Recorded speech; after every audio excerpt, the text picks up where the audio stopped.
একটা সময় ছিল আমাদের মা চাচিরা সারাদিনের কাজ শেষ করে সন্ধ্যার পর গল্প আড্ডাতে পরিবারের সাথে সুন্দর একটা সময় কাটাতো। আর এখন আমরা সারাদিনের কাজ শেষ করে ফেসবুক আর ইনস্টাগ্রামের সময় কাটাই। আমি জয়েন্ট ফ্যামিলিতে বড় না হলেও জয়েন্ট ফ্যামিলির একটা টাচে বড় হয়েছি, কারণ আমাদের রিলেটিভরা সবাই পাশাপাশি থাকে। তো সবাই যখন একসাথে হয় আমাদের বাসায় এইরকম রান্নাবান্নার আয়োজন ছোটবেলা থেকেই দেখে এসেছি। তো আজকে হচ্ছে আমি আমার বাবার বাড়িতে যাব। বাবার বাড়িতে হচ্ছে দুইটা গেট টুগেদার প্রোগ্রাম। একটা হচ্ছে আমাদের বাসায় আমার চাচা ফুপু সবাই একসাথে হবে, ফ্যামিলি একটা গেট টুগেদার আছে।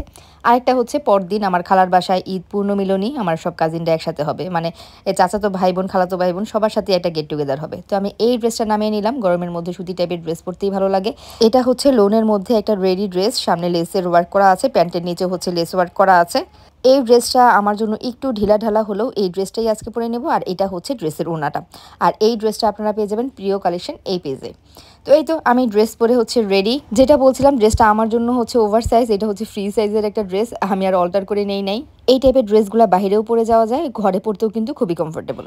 তো আমি সন্ধ্যার দিকে রওনা দিয়ে দিলাম। বাবার বাড়ি কাছাকাছি হওয়ার এই একটা সুবিধা, হুটহাট বের হয়ে চলে যাওয়া যায়। আর অসুবিধা হচ্ছে গিয়ে আর বেশি দিন থাকা যায় না, এই তো পরদিনই আবার চলে আসতে হবে। আমাদের বাড়িতে আসলে জ্যামের ভয়ে আমার যেতে ইচ্ছা করে না। এই তো দেখেন হানি ফ্লাইওভারের উপরের অবস্থা কি থাকে, এখন রেগুলারই এই টাইপের জ্যাম থাকে।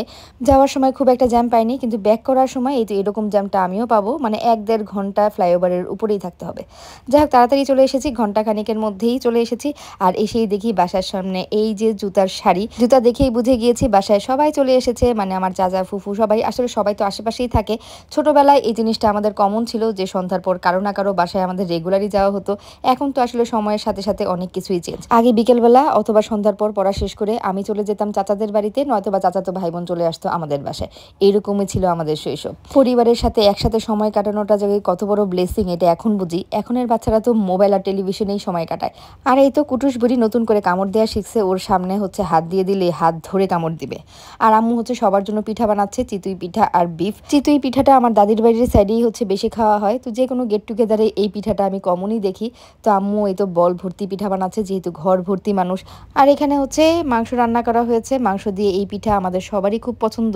কিছু কিছু খাবার আছে একা একা খেতে আসলে ভালো লাগে না, পিঠা জাতীয় খাবার হচ্ছে সবাই মিলে একসাথে বসে খাওয়ার মজাই আলাদা। আর রাতের বেলা হচ্ছে আম্মু তেহারি রান্না করবে, তেহারির জন্য বিফটা আম্মু আগেই প্রসেস করে রেখেছিল। আমি হচ্ছে এখন চাল ধুয়ে দিলাম, 2টা হাঁড়িতে হচ্ছে রান্না করা হবে। ফুপুদেরকে বললাম রাতের বেলা থেকে যেতে, কারণ আড্ডা দিতে দিতে অনেক রাত হয়ে গিয়েছে। যদিও সবার বাসা কাছাকাছি, তারপরেও বললাম যে থেকে যান, সবাই মিলে সারা রাত ভরে আড্ডা দিব।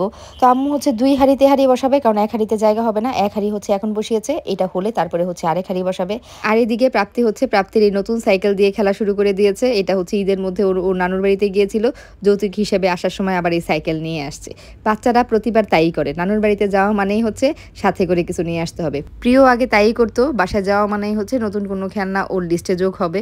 তাই করতো ঠিক না, এখন পর্যন্ত তাই করে। এখন হচ্ছে পিস্তলের নেশা, ওই যে গেলেই মামা একটা না একটা করে পিস্তল কিনে দিবে আর এগুলা নিয়ে ঘর ভরবে। আর এইদিকে প্রাপ্তি কুটুসবুড়ি যত বড় হচ্ছে নতুন নতুন দুষ্টুমি শিখছে। এখন হচ্ছে যে সবাইকে দৌড় দিয়ে দেখায়। কিছুদিন আগেও ওই টুকটুক করে হাঁটতো, আর এখন দৌড়ে দৌড়ে সারা ঘর হেঁটে বেড়ায়। যখনই প্রাপ্তি বলে ডাক দিচ্ছি তখনই দৌড় দিচ্ছি। কি যে মজা পাচ্ছে এইভাবে খেলা করতে। রাত বাজে তখন 12:30, তখনও সবাই মিলে গল্প করছে, আড্ডা দিচ্ছে। এদিকে আম্মু রান্নাবান্না কমপ্লিট করছে। আমাদের বাবা চাচারা হচ্ছে 10 ভাই বোন, ম্যাক্সিমামই হচ্ছে আশেপাশেই থাকে। তো সবাই যখন একসাথে হয় না, পুরো একটা বিয়ে বাড়ি মনে হয়। তো আম্মুর 1 হাঁড়ি তেহারি অলরেডি রেডি। আম্মুর হাতের তেহারি অসম্ভব রকমের মজার হয়, আমি অনেক ট্রাই করি কিন্তু আম্মুর মতো করে হয় না। আর একটা হাঁড়ি আম্মু পরে বসিয়েছে, যাতে একটা হাঁড়ির খাবার শেষ হওয়ার পর আরেক হাঁড়ির খাবার গরম থাকে, গরম গরমই যেন সবাই খেতে পারে এই জন্য। আর প্রাপ্তি হাঁটা শেখার পর সারা ঘর হেঁটে বেড়ায়, কখন যে কোন ঘরে যায়। এটা হচ্ছে প্রাপ্তির দাদুর ঘর। তো দাদা ঘুমিয়ে আছে, এখন গিয়ে দাদাকে দেখে আসলো। দাদার সাথে তার ভীষণ ভাব, সারা ঘরে এইভাবে হাঁটে দৌড়ে বেড়ায়। আর ওর সাথে একজন দৌড়াতে হয় যে কোথাও আবার পড়ে গেল কিনা।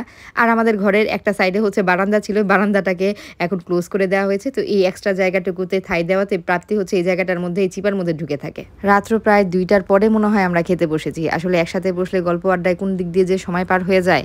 আগামী দিন হচ্ছে ছোট খালার বাসায় ভর্তা ভাতের দাওয়াত। ঈদের মধ্যে সবাই মাংস খেতে খেতে টায়ার্ড, তাই সে আমাদেরকে ভর্তা ভাতের দাওয়াত করেছে। তো আজকের ব্লগ এখানেই শেষ করে দিচ্ছি। আল্লাহ হাফেজ।